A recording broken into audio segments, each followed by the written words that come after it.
আসসালামু আলাইকুম সম্মানিত শ্রোতারা, আশা করি আল্লাহর রহমতে আপনারা অনেক ভালো আছেন। বরাবরের মতন আজকেও আমি খুব ভয়ানক একটা ঘটনা নিয়ে হাজির হয়ে গেলাম আপনাদের মাঝে। আজকের এই ঘটনাটি আপনাদের কাছে কেমন লেগেছে তা অবশ্যই আমাকে কমেন্টের মাধ্যমে জানিয়ে দিবেন। আর যারা এখনও আমার চ্যানেলটিকে সাবস্ক্রাইব করেননি তারা অবশ্যই চ্যানেলটিকে সাবস্ক্রাইব করে আমার পাশে থাকবেন। তো চলুন শুরু করা যাক আজকের এই সুন্দর এবং ভয়ানক ঘটনাটি। এই ঘটনাটি আমাকে বলেছেন সোহেল ভাই। তিনি আমাকে যেভাবে বলেছেন আমি ঠিক সেইভাবে বলার চেষ্টা করছি। আমার চাচার নতুন বিয়ে হয়েছে, তাই স্ত্রীকে নিয়ে থাকার জন্য কম ভাড়ার মধ্যে একটি বাড়ি খুঁজতেছিলেন, কিন্তু কম ভাড়ার মধ্যে তেমন কোনো বাসা পাচ্ছিলেন না। অনেক দিন খোঁজার পরে অনেক পুরনো একটা বাসা পেলেন, যেই বাসার ভাড়া অনেক কম ছিল। তাই কোনো চিন্তা না করে সেই বাসায় উঠে পড়লেন। বেশ কিছুদিন কোনো সমস্যা ছাড়াই কাটালেন। একদিন অনেক বৃষ্টি হচ্ছিল, তাই কারেন্ট ছিল না। তখন সময় হবে সন্ধ্যা 7টা। এই সময় চাচার অফিস থেকে বাসায় আসার কথা, কিন্তু বৃষ্টির কারণে আসতে পারছিলেন না। বাসায় চাচি একা ছিলেন। চাচি তার রুমে শুয়েছিলেন। হঠাৎ তিনি শুনতে পান রান্নাঘরে কারো পায়ের আওয়াজ পাওয়া যাচ্ছে। মনে হয় কেউ হাঁটাহাঁটি করছে এমন কিছু। চাচি রান্নাঘরে গিয়ে দেখলেন রান্নাঘরে কেউ নেই। চাচি মনে করলেন এটা তার মনের ভুল, তাই নিজের রুমে গিয়ে আবার শুয়ে পড়লেন। কিছু সময় পর আবার কারো পায়ের আওয়াজ শুনতে পান। এবার চাচি একটু ভয় পান। তিনি নিশ্চিত হন এটা তার মনের ভুল না, তাই তিনি আস্তে আস্তে রান্নাঘরে গিয়ে দেখেন রান্নাঘরে কেউ নেই। এবার আওয়াজ আসছে তার বেডরুম থেকে। তিনি বেডরুমে গেলেন, দেখলেন ঠিক চাচির মতো দেখতে একজন রুমে হাঁটাহাঁটি করছে। চাচি ভয়ে শক্ত হয়ে গেলেন। কথা বলতে পারছিলেন না, দৌড় দিতে পারছিলেন না। মনে হয় কোনো কিছুর সাথে পা আটকে আছে। চাচি ভয়ে অজ্ঞান হয়ে যাবার মতো অবস্থা। এর মধ্যে দরজার ঠক ঠক শব্দ শুনতে পান চাচি। তখন চাচি দেখেন রুমে আর কেউ নেই। চাচি দৌড়ে দরজা খুললেন, দেখেন চাচা এসেছে। চাচির এই অবস্থা দেখে চাচা জিজ্ঞেস করেন কি হয়েছে। চাচি সব কথা বললেন চাচাকে। চাচা বললেন বাসায় কারেন্ট নাই আর রাত অনেক হয়ে গিয়েছে, তাই ভয় পেয়েছ। চাচা বললেন এগুলো তোমার মনের ভুল, কিন্তু চাচি মানতে পারছিল না যে এগুলো তার মনের ভুল। তারপরে তারা রাতের খাবার শেষ করে শুয়ে পড়েন। মাঝরাতে চাচি টয়লেটে যাবার জন্য বিছানা থেকে ওঠেন। টয়লেটের কাজ শেষ করে হাত মুখ ধোয়ার জন্য যখন পানির কল ছাড়েন, তখন চাচি দেখতে পান পানির কল থেকে রক্ত বের হচ্ছে। চাচি চিৎকার দিয়ে রুমে চলে আসেন। চাচির চিৎকারে চাচার ঘুম ভেঙে যায়। চাচা জিজ্ঞেস করে কি হয়েছে। চাচি বলে পানির কল দিয়ে রক্ত বের হচ্ছে। চাচা গিয়ে দেখতে পান কোথায় রক্ত, পানিই তো বের হচ্ছে। চাচা চাচিকে শান্ত করে ওই রাতে ঘুমিয়ে পড়েন। সকালে চাচা অফিসে চলে যান। চাচির মনে ভয় কাজ করছিল, তবুও সব কিছু ভুলে বাসার কাজে ব্যস্ত হয়ে পড়েন চাচি। রান্না শেষ করে দুপুরের খাবার খেয়ে চাচি ঘুমিয়ে পড়েন। সন্ধ্যার একটু আগে চাচি ঘুম থেকে ওঠেন। বাসার সব জানালা বন্ধ করার জন্য প্রত্যেক রুমে যান। রান্নাঘরে গিয়ে চাচি চমকে ওঠেন।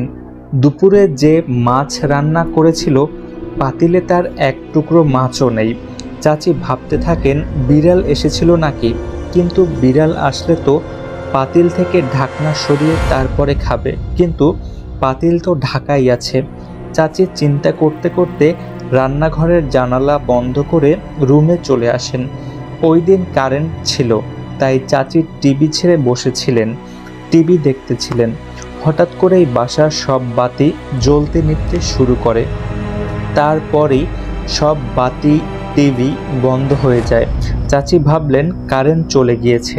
বারান্দায় গিয়ে বাইরে তাকিয়ে দেখেন বাইরে সব স্থানে কারেন্ট আছে। ভাবলেন তাহলে বাসায় হয়তো কোনো সমস্যা হয়েছে। মোবাইলের আলো জ্বালানোর জন্য বারান্দা থেকে রুমের দিকে যেতে থাকেন, কারণ মোবাইল ছিল রুমে। কিছুর সাথে হোঁচট খেয়ে চাচি ফ্লোরে পড়ে যান। কিসের সাথে হোঁচট খেলেন এটা দেখার জন্য সামনের দিকে হাত বাড়িয়ে খুঁজতে থাকলেন চাচি।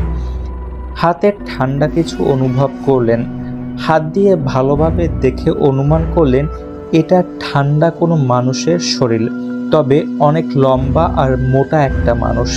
চাচি ভয়ে আঁতকে ওঠেন। বাসায় তো উনি একা, তাহলে এটাকে। চাচি দৌড় দিবেন এমন সময় ওই অবয়বটা চাচির হাত টেনে ধরে। মোটা একটা কণ্ঠ চাচি শুনতে পান। চাচিকে বলতে থাকে, এই বাড়ি থেকে দ্রুত চলে যা, নয়তো মরবি। তারপরে চাচি অজ্ঞান হয়ে যায়। একদিন পরে চাচির জ্ঞান ফিরে।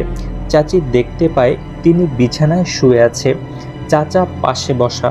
চাচা জিজ্ঞেস করে কি হয়েছিল। চাচি রাতের সব বললেন। চাচি চাচাকে জিজ্ঞেস করে দরজা তো বন্ধ ছিল, তিনি অজ্ঞান ছিলেন, তাহলে চাচা ভিতরে কিভাবে ঢুকলো? চাচা বলল তিনি অনেক সময় দরজায় কড়া নাড়তেছিলেন, কিন্তু চাচির দরজা খুলছিল না। পরে চাচা দরজা ভেঙে ভিতরে ঢুকে দেখেন চাচি অজ্ঞান হয়ে পড়ে আছে।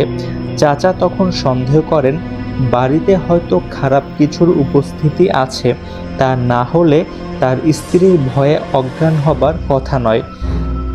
যাই হোক, পরে চাচা অফিস থেকে 2 দিনের জন্য ছুটি নিয়ে নেয়, কারণ তার স্ত্রী অসুস্থ আর অনেক ভয় পেয়েছে। তাই স্ত্রীকে সেবা করার জন্য 2 দিনের জন্য ছুটি নেয় অফিস থেকে। মাঝে একদিন ভালো কাটে কোনো রকম সমস্যা ছাড়া।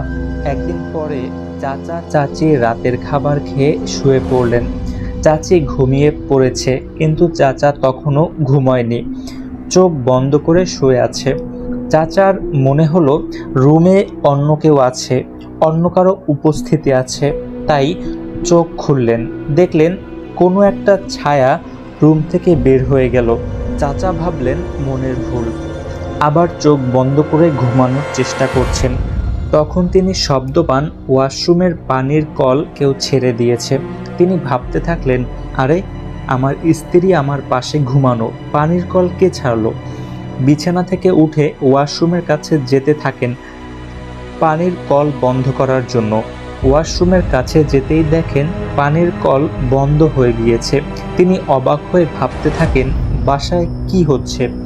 ভাবতে ভাবতে টেবিলের কাছে যেতে থাকেন পানি খাবার জন্য। টেবিলের কাছে গিয়ে দেখেন চেয়ারে কেউ বসে আছে, কিন্তু তার চেহারা দেখা যাচ্ছে না। চাচা ভয়ে ভয়ে ডাক দিলেন, কে কে ওখানে? তখন অবয়বটা পুরো মাথাটা পিছনের দিকে ঘুরিয়ে চাচার দিকে তাকায়। অবয়বটা ছিল অনেক মোটা আর কালো। চাচা ভয়ে কাঁপতেছিলেন আর ঘামতেছিলেন। অবয়বটার চোখ আগুনের মতো জ্বলজ্বল করছিল। চাচা দৌড় দিয়ে রুমে চলে যান, রুমের দরজা বন্ধ করে দেন। দরজা বন্ধের শব্দে চাচি ঘুম থেকে জেগে উঠল। চাচার অবস্থা দেখে চাচির বুঝতে বাকি রইল না চাচা ভয় পেয়েছে। ওই রাতে চাচা চাচি রুম থেকে বের হলো না। পরের দিনই চাচা ওই বাসা ছেড়ে দেন আর অন্য বাসা খুঁজে নতুন বাসায় উঠে পড়েন। পরে ওই বাসার রহস্য জানার জন্য বাসার নিচে চায়ের দোকানদারের সাথে কথা বলে জানতে পারেন ওই বাসা নাকি দেশ স্বাধীন হবার পরের থেকে 20-25 বছর কেউ থাকেনি, যার কারণে এই বাসায় জিনদের আস্তানা হয়ে গিয়েছে। তাই এখন যারাই এই বাসায় থাকতে আসে তারা বেশি দিন থাকতে পারে না। ভয় পেয়ে অল্প দিনের মধ্যেই বাসা ছেড়ে দেয়। তাই বাড়ির মালিক অল্প ভাড়ায় এই বাসা ভাড়া দেয়, কিন্তু ভাড়াটিয়াদের সাথে মালিক এই ব্যাপারে কথা বলেন না, কারণ কোনো ভাড়াটিয়ার সাথে এই ব্যাপারে কথা বললে তার বাসায় কেউ থাকবে না। চাচা তারপরে এই সব কথা শুনে বুঝতে পারলেন কেন তার স্ত্রী এত ভয় পেতেন। যাই হোক, চাচা বাসা ছেড়ে অন্য বাসায় চলে যান। তারপর আর কোনো সমস্যা হয়নি, কিন্তু চাচি যে ভয় পেয়েছিল সেই ভয় সহজে কাটিয়ে উঠতে পারেননি। নতুন বাসায় যাবার পরও নাকি চাচি ওই বাসা নিয়ে প্রায় ভয়ানক স্বপ্ন দেখতেন। চাচাও মাঝে মধ্যে ওই বাসা নিয়ে ভয়ানক স্বপ্ন দেখতেন। স্বপ্নে চাচা ওই কালো মোটা চোখ জল করা অবয়বটাকে দেখতেন। ওই অবয়বটা রক্তবর্ণ চোখ নিয়ে চাচার দিকে তাকিয়ে আছে এমন স্বপ্ন দেখতেন। বেশ কিছুদিন যাবার পর সবকিছু স্বাভাবিক হয়ে যায়। চাচা চাচি আর ভয়ানক স্বপ্ন দেখেন না, আর ভয়ের কিছুই আর ঘটে না। তো এই ছিল আজকের গল্পটি। এই ঘটনাটি আপনাদের কাছে কেমন লেগেছে তা অবশ্যই আমাকে কমেন্টের মাধ্যমে জানিয়ে দিবেন। সবাই ভালো থাকবেন, সুস্থ থাকবেন, নতুন ঘটনার জন্য অপেক্ষা করবেন। আল্লাহ হাফেজ।